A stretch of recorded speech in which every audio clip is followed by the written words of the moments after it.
Assalamualaikum warahmatullahi wabarakatuh. Selamat datang kembali sahabat di Rumah Informasi. Untuk kali ini kami akan menyajikan kesaksian seorang pelajar di Yaman tentang siapa sebenarnya kaum Ba'alawi. Kami berharap sahabat semua dapat mengambil hikmahnya dari kesaksian beliau. Semoga dapat mencerahkan kita semua. Baiklah, kita simak saja pengakuan berikut ini bersama.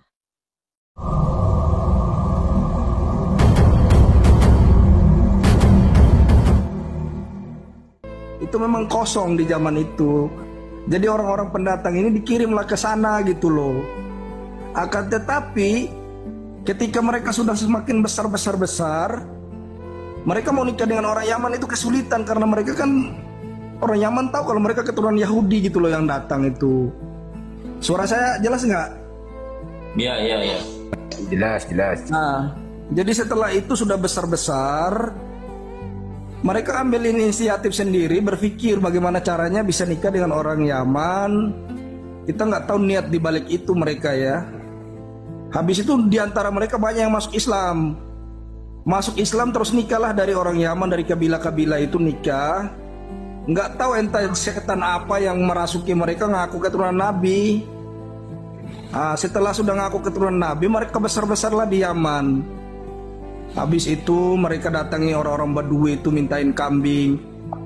Dibilangin kalian gak usah sholat, kami ini keturunan Nabi, yang penting kalian muliakan kami, kalian masuk surga. Itu orang Badui, videonya ada 3 video aku wawancarai orang Badui itu bos.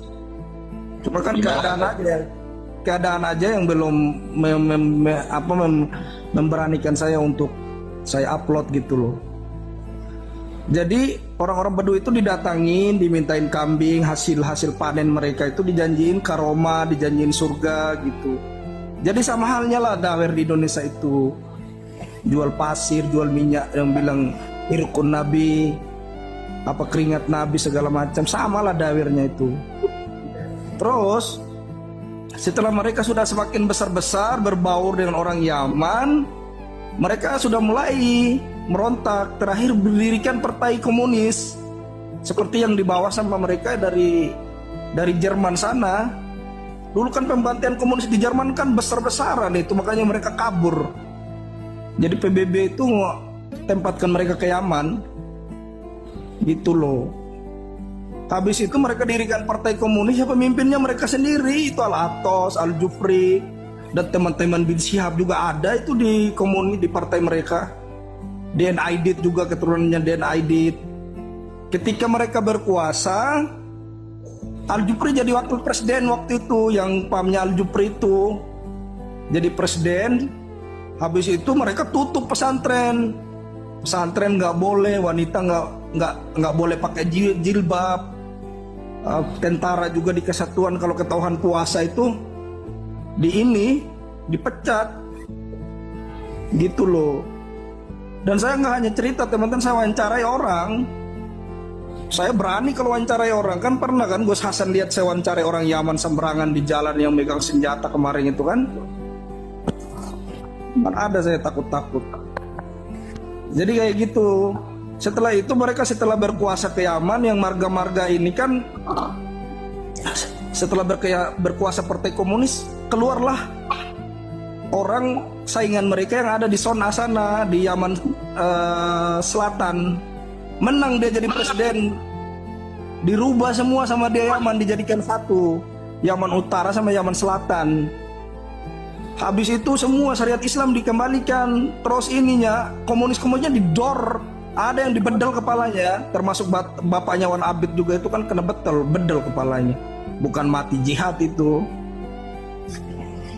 Seperti itu. Habis itu mereka lari terbirit-birit lah. Ya itu jelas lah, Belanda setelah itu lihat orang di padang pasir lari-lari, ya diambil lah, dibawa ke Indonesia.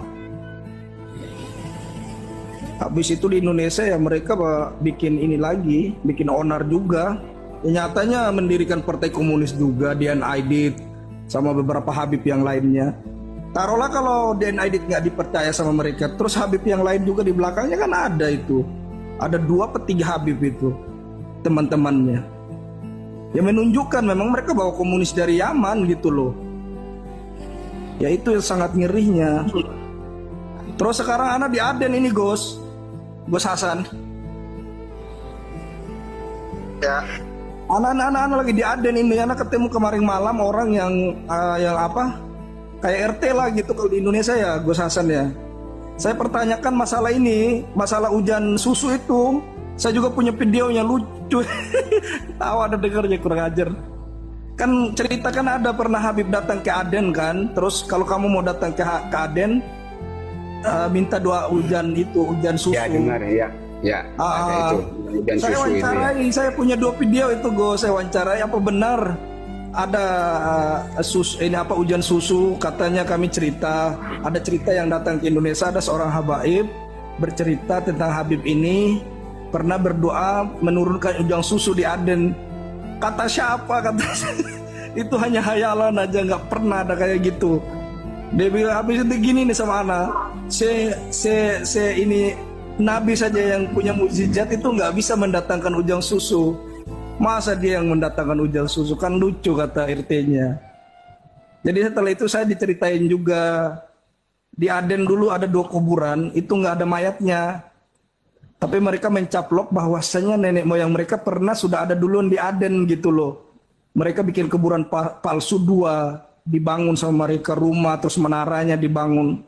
Habis itu karena masyarakat tahu itu tidak ada penghuninya, itu kuburan dihancurkan, diratain kayak tanah. Ya sama hal yang ada di Indonesia lah, kuburan-kuburan palsu banyak. Mereka itu sengaja bikin kuburan palsu di tengah daerah agar mengakui kalau nenek moyang sudah datang duluan di tempat itu gitu loh. Mereka lah yang paling daerah. Padahal jong. Ya kayak ini, kayak Nabi Hud itu. Mungkin teman-teman kan dengar ceritanya Nabi Hud bangun di dalam gua itu kan.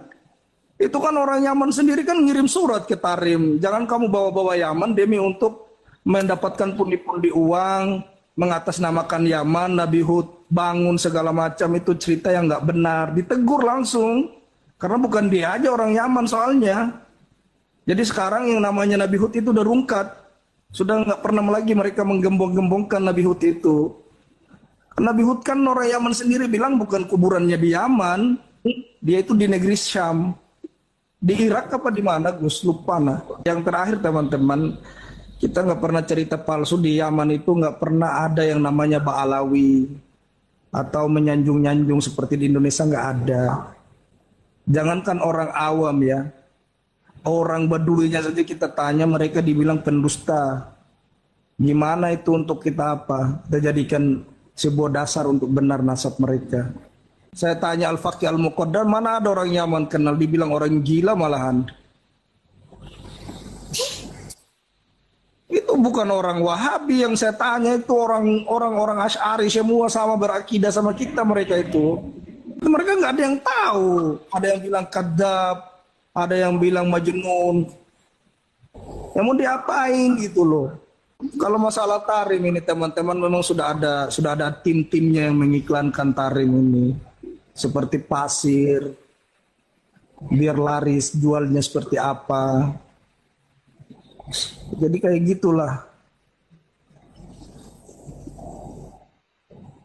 Terus Tarim diiklankan ke dunia biar orang kenal. Ya untuk mendapatkan uang. Ya kalau nggak ada Indonesia sama Malaysia ya nggak bisa itu kasih makan itu Tarim santrinya apa. Tahu sendirilah. Ya mau benar bagaimana nasab mereka kalau udah begini. Orang Yaman sendiri aja nggak pernah kenal mereka. Nggak ada, saya nggak ada untungnya wallahi untuk hanya untuk niat menjelekkan seseorang terus kita kayak gini tuh nggak ada untung sama sekali buat saya.